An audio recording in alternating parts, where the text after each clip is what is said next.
Welcome back to the channel, folks. Barry Mountford here. In this video I'm going to show you how to create your own composite image in your own home using speed lights, bouncing the light off the wall to create some really cool, unique looks. We're going to be using props such as toys, hats, and my son. Says you who sees that bumblebee's not a toy all the time? Well, it's a model, really, an adult model. But that's what we're going to do anyways.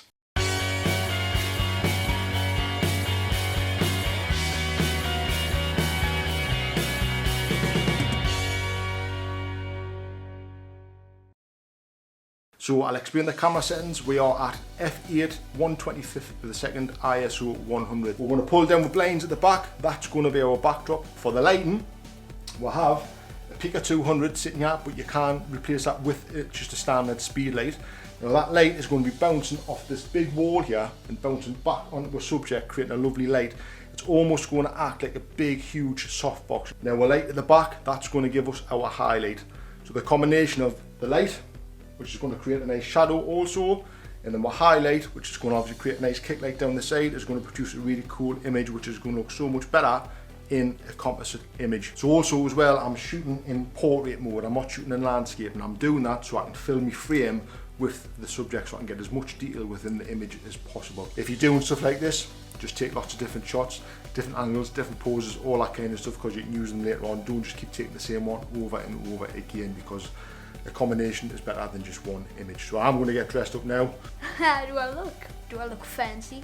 So now my turn, taking some shots with different hats and glasses, some with and without, so we'll see what they look like. And Noah's going to be taking the shots. Okay, hi guys, welcome back to the channel, and I hope you're having a good day. Having a good day, mate. The link's all in the description to my YouTube channel down below. Subscribe. Next we're going to be photographing Bumblebee.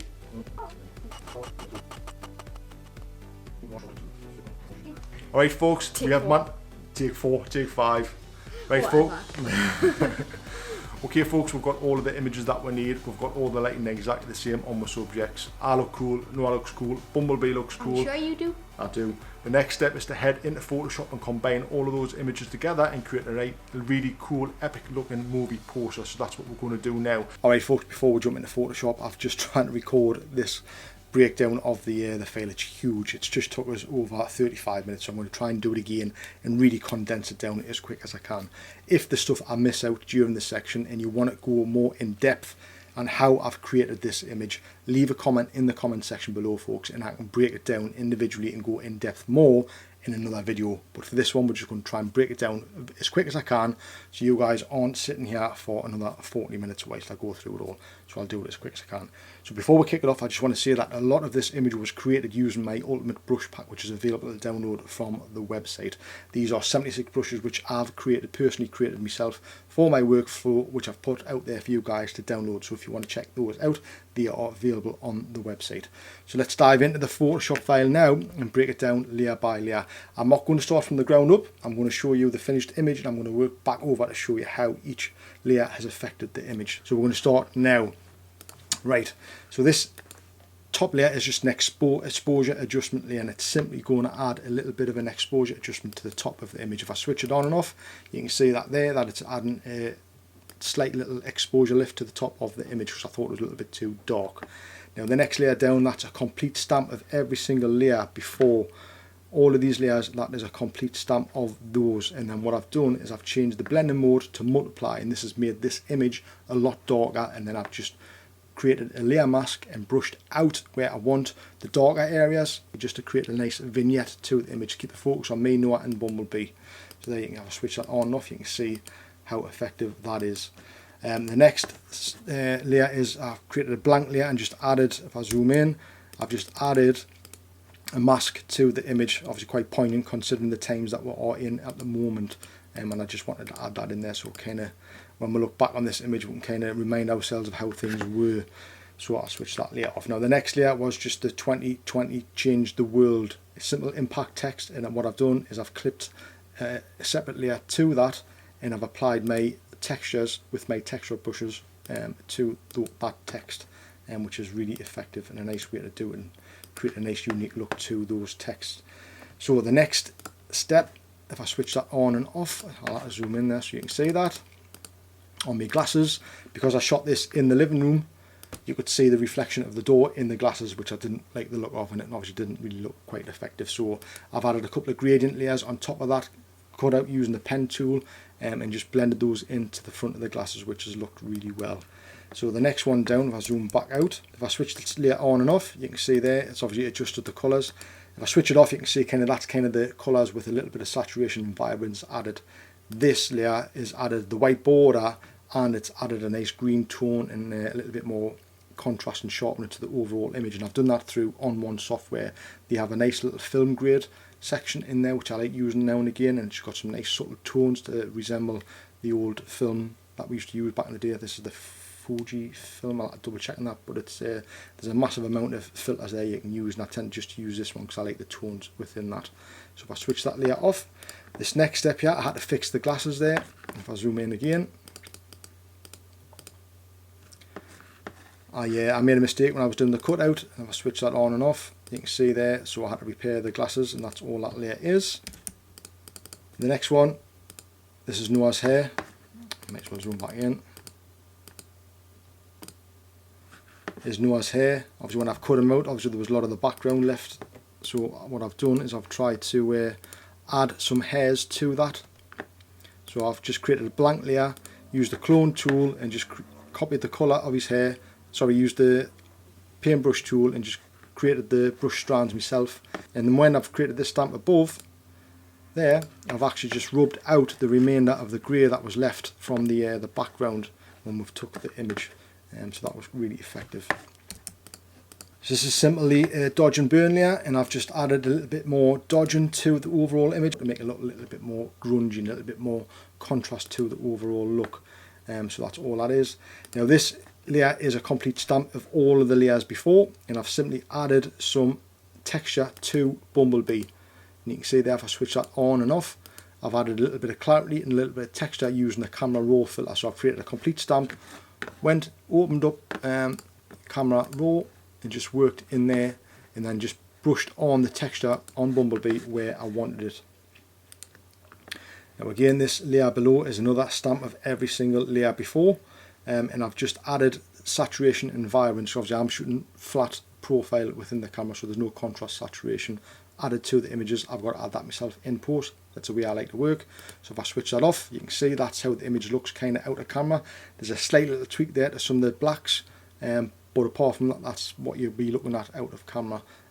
So I've added the saturation and vibrance to that to give it a little bit more of a look that I like, a bit more of a blue tone overall. So the next layer down is the lights layer. This is to add the lights on the headlights to Bumblebee. Simple blank layer with a white brush, and added that in, and that's pretty much all that is. The next layer down is again exactly the same process. This time I've changed the blend mode to lighten, and I've added the blue and the white to Bumblebee's eyes just to make him come alive a little bit more, because that's how we see him during the in the films. If you haven't seen the film, I'd highly recommend you watch it. It's pretty awesome.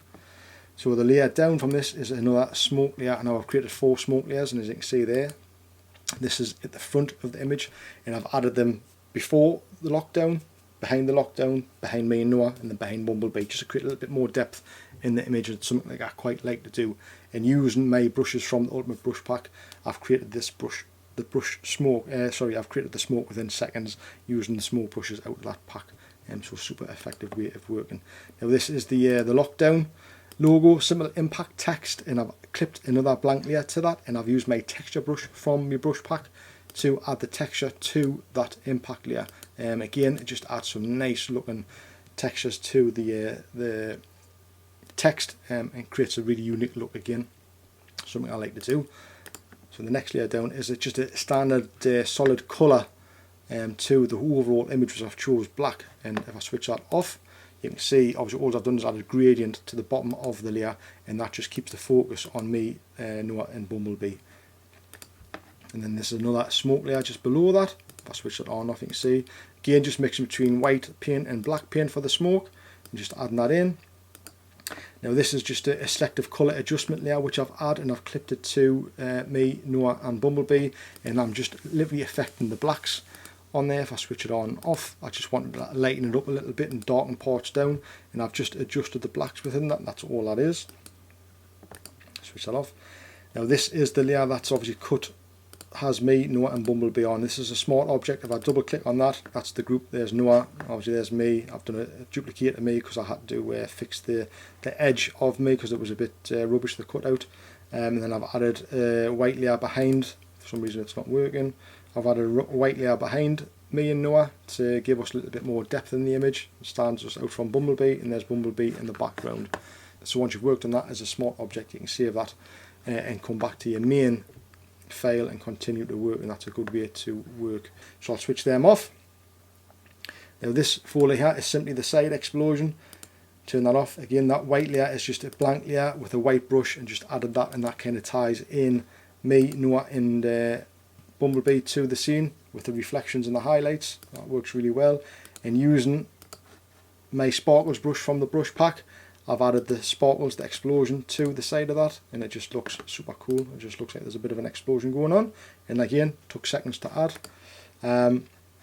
Another smoke layer, again, there you go, mixing it between black and white, and just using the different texture, the smoke brushes that I have within the brush pack, which are available to download from the website. I'm sure I've mentioned that. Now this is one of my other brushes, the dust brush, and that's just adding one of 5 dust brushes that are available in that pack to this image, and I'm just putting them around us and just selectively placing them where I want them to go. So this is another layer, blank layer created, and I've just added birds to that layer. Now these birds are one of the brushes within the brush pack. There's a few bird brushes in there where you can simply add brushes in birds in seconds to your image. It's nice and quick and easy, and literally that's how long it took just to dab the brush on, done. Next image down was images of the bridge and the grass, which are from my catalogue, and I've just kind of combined 2 of them together, mashed them together to create that kind of composition, if you like, within the image, which works really well. Now this is the moon number 2. If I switch it on and off, you can see that in the background, and then moon number 1. Again, these are blank layers, and I've used my moon brush from within the brush pack, which is really cool. It takes seconds to add a moon to. Nice, quick and easy to any sky. Now this last layer below here is the layer of the mountains behind there. You can see that there. I've just mashed a couple of mountains together. Nothing, just dead quick, nice and easy, because you can't really see it. It's going behind Bumblebee, it's going behind us and the text. So I just mashed them all together and kind of blended them into the background on another layer. And then this is the last smoke layer, which again you can see I've used obviously dark smoke and made it a bit thick to the image. Now these last 3 layers are simple solid colour layers with a gradient layer mask. I've used the gradient tool to create a gradient layer mask on the side of it, which obviously the black is for the space section of the image, which had the moons in. You've got the blue for the sky in the background, and then you've got the overall blank layer, the kind of soft, subtle, orangey, yellow, very pale pastel. So that there is what creates that whole Photoshop file, and that's how I was able to put all that together. A lot of work went into that. Obviously it looks super cool, but it looks really cool because of the way that they've been lit. If you just photograph these without the lighting, without the highlight and the shadow, it would look really boring and bland. It really would. It just wouldn't have the same effect. If there's, like I say, if there's any section of this video of the breakdown of this file that you want me to go more in depth with, let me know in the comments section below, because this has probably went on for quite some time. There's a lot of information. Again, these guys, these do take a lot of work and a lot of effort to put together. They do look awesome. I'm over the moon with the way this one turned out. But if there is anything else you want to know, leave a comment in this section. Leave a comment in the comment section below, folks, and I'll try and put together another more in-depth video of each section if you wish. But just let us know. So there you go, folks. That is it for this video. I hope you've enjoyed it. I hope you found it useful. There was a lot to get through, and I hope you've stuck around till the end. So if you do want to download my Ultimate Photoshop Brush Bundle, it is over on the website. I'll put links in the description so you can check that out. So for me, folks, that is it for now. Don't forget to subscribe to the channel. Flick the notification bell so you can see when more videos like this are posted, and give us a thumbs up also if you have found it useful. And I'll see you, folks, in the next one. See you then.